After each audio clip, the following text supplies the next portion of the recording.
What's going on, everybody? This is your girl K Rich, and I'm coming at you from a PK perspective. Somebody said this is a whole message, so I'm gonna go on and keep the party going. So let's start here. When I was in Detroit before, Holy Spirit told me, hey, I want you to move. I want you to, pick up everything, leave. Like, he literally instructed me to leave certain things, and pick up and move. And so me saying, yes, Lord, I picked up my entire life and I moved to where he told me to go. But in that process, trying to find out where it was I was supposed to be, I thought I knew.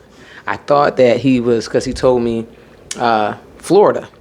So in my mind, I don't know anybody in Florida, right? Figured, okay, God, we'll get it situated. Started getting my stuff situated to go to where I found out my cousin was in Orlando. So I'm thinking, okay, Orlando. Start getting stuff situated to go to Orlando, trying to get job and stuff in Orlando. And it was like every single door. When I tell y'all, these doors slammed shut. All the doors I opened slammed shut. And I'm like, God, you told me this. Da, da, da, da. You told me to go. And God was like, I did not tell you Orlando. So I'm like, okay, let me get, back in God's face. And he told me Tampa. I don't know nobody in Tampa. I don't know nothing about no Tampa. So me, being me, I'm going to go scout that thing out. So I come down, scout it out, and I see the hand of God here. He was showing me stuff from the moment I landed, prior to me leaving, to the moment I got back to Detroit. So I said, all right, let me pack up. No job, no apartment, no nothing. But God, you said, so let's get rolling. On the way, I got a job, and probably, I want to say maybe not even a month into me being here, I got an apartment, I got everything situated. But the willingness to just move, the willingness to just do what God said wasn't enough. It had to be the move he wanted it to be. It had to be following his instructions and seeing it the way he saw it. Not the way I thought, not what I thought it was going to be, but the way he saw and planned it. So let's get into Genesis, right, where Abram and Lot, they get to the people get to quarreling, and Lot's like, hey, your people fighting my people. Abram said, hey, we're going to just split this thing up. You look out.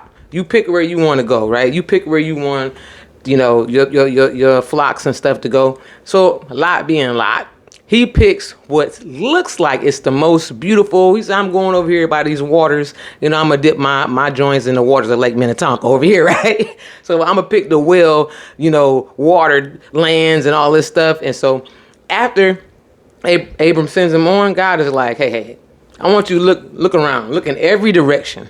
Look in every direction. All of this, I done gave you. So just know it's yours. Go walk around in it. Go walk around in the land. Every place that you see, I gave to you, you and your descendants. And they're going to be more than the dust. Like, they're not going to be counted. They won't be able to be counted. You good. And so Abram then picks up his tent, packs it up, and moves his tent. One of the passages says that he picks up his tent and settles in this place, Mamram. And in that, we have to see that sometimes it's not what it looks like. We have to see that God gives us, when God gives us something, it's not based on what other people around us may think they have or what other people around us may seem to have. Sometimes the people we think are so blessed are only blessed because they're connected to you. Lot was only able to get the good land because he was connected to Abram, and not God saying, here, you have this land and I'm going to give Abraham the second best, but it was his perspective, right? He had to change his mind. And in doing so, he said, in order to change my mind and to change where I have settled myself in my mind, I'm going to pick up my tent and settle in a place where I can be shifted and I can have a better perspective. And sometimes we can be stuck with our tents settled and staked into the ground in areas that in our minds and areas that our lives that God is like, I ain't called you to that. I ain't called you to think that you're less than. I ain't called you to think in anxiety. I haven't called you to think in all of these weird places that we are putting ourselves in. He wants us to pick up our tents and move our tents, move the settled place in our mind, move the settled place in our heart, and change the perspective and see that all these things he has given unto us. God said, I've given you all things pertaining to life and godliness. In other words, you good. Now rest in. I did a video about rest and sitting down and to find a comfort and a settledness in what it is that God has given you, in the mentality that he wants you to have, in the perspective that he has, and not necessarily in our own strength and in our own mentality and what we might think a thing may be. We have to know that God's thoughts are higher than our thoughts. His ways are higher than our ways, and that he does have an expected end. But we can't just say that. We have to then know it. We have to then become settled in it, trust it, sit down in that thing and find rest in God and find rest in the trust in God. And sometimes to do that, we got to pick up them tents. Sometimes to do that, we got to walk around a little bit. Sometimes to do that, we have to change the way we're seeing a situation and change our perspective, change your vantage point. When you move your tent, you change your vantage point.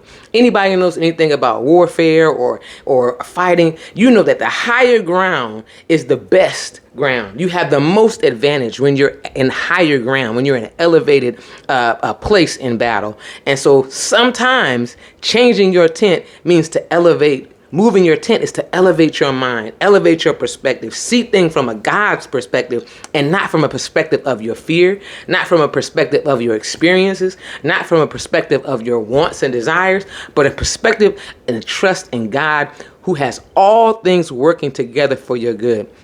So that's what I wanted to come and piggyback off that, because it is a whole message. And we could go deeper and deeper and deeper into that, because there are so many areas where people shifted their perspective and moved their tents. Like today I was reading about King Hezekiah, and how as he was king over Judah, how righteous he was in the sight of God. Now he made his little mistake at the end with showing too much and doing too much with the kingdom.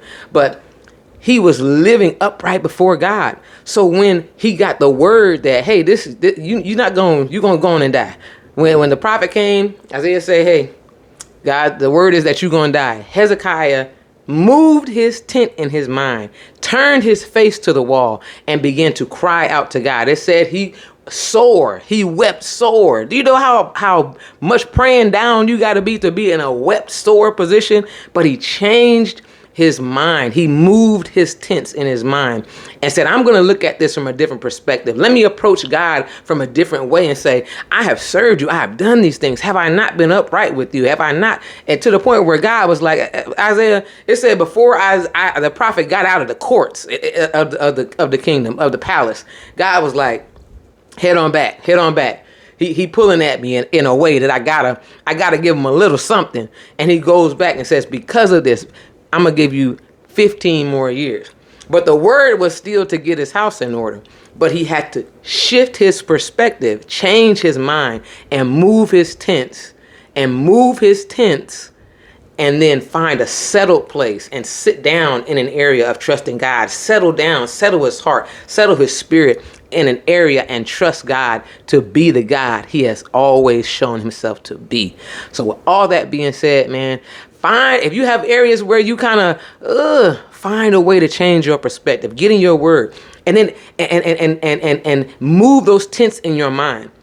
The awesome thing after Abram moves his tents and he settles in this land, he builds an altar, right? So after you're going through this and you're saying, God, I got to move my tents. Sometimes a good way to move those tents and change that perspective in our mind is to establish a place of worship, to establish a place of prayer and a gratefulness, to get intimate with God in your own space, right? He didn't go and say, hey, Lot, we had our differences. Let us come and build an altar to, no. He went on his own, in his own space, and built an altar so that he could find in those days a remembrance and a place of worship and intimacy, an intimate moment with God.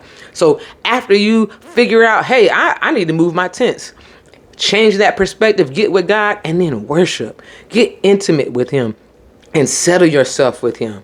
So that's all I got to say today. I hope that everybody's doing great. It's Friday. It's beautiful. Go enjoy your weekends and look at your mindset and see if you need to mentally, spiritually, and sometimes physically move your tents. All right, y'all. I want y'all to do what I want y'all to do every time I come on here. That is go be great. Shalom.